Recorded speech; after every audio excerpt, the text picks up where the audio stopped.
The height of the disco sucks era meant that I understood rock as a revolution of the mind and disco as a revolution of the body.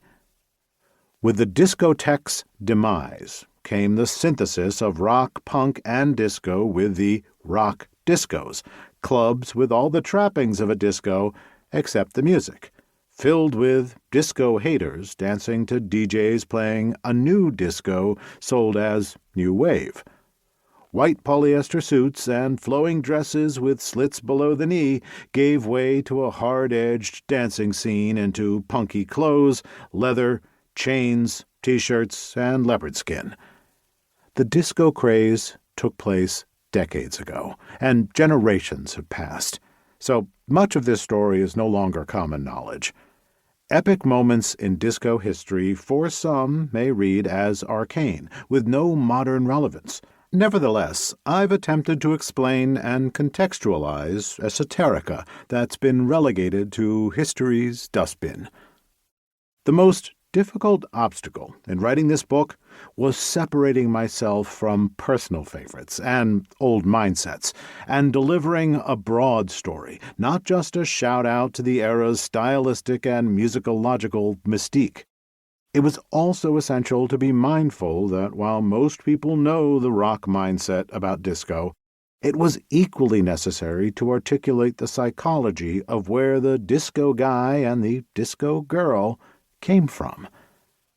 From researching the decadence of disco and the intensity of the blowback from rock circles, it is clear to me that neither rock nor disco would have passed modern cultural purity tests. However, it has also reaffirmed for me rock and roll's historic role in challenging or shattering all known social constructs. All current conversation related to race, gender, diversity, and inclusion dates back to rock music's focus on an inclusive sense of community and social justice. The culture war between rock and disco resulted in a bloody battlefield strewn with career casualties on both sides, and both sides of the divide share blame. Rock fans became boring conservative gatekeepers. Disco elites felt that they owned the future with their money and influence. Sound familiar? Introduction. Our new state of mind.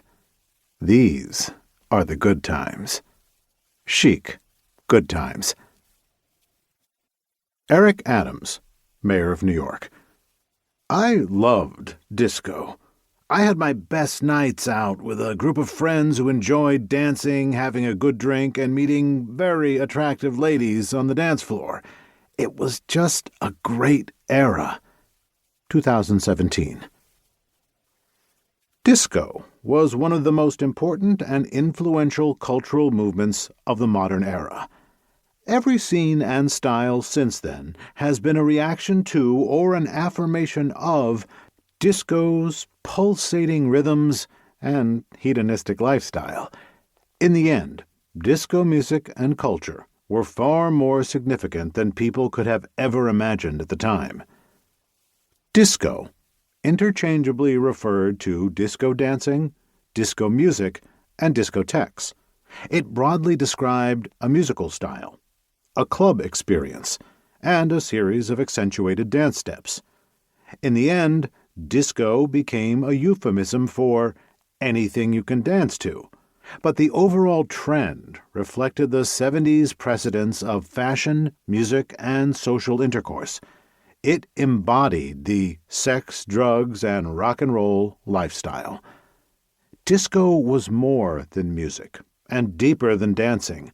It was a physical manifestation of emotional freedom.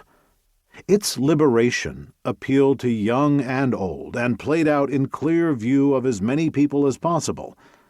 The discotheque supplied quadraphonic sound, flashing lights, special effects, unrelenting dancing, passionate expression, and the possibility of conquest. Disco was the great sound of the 70s, chic, punctual, predictable, straightforward, slick,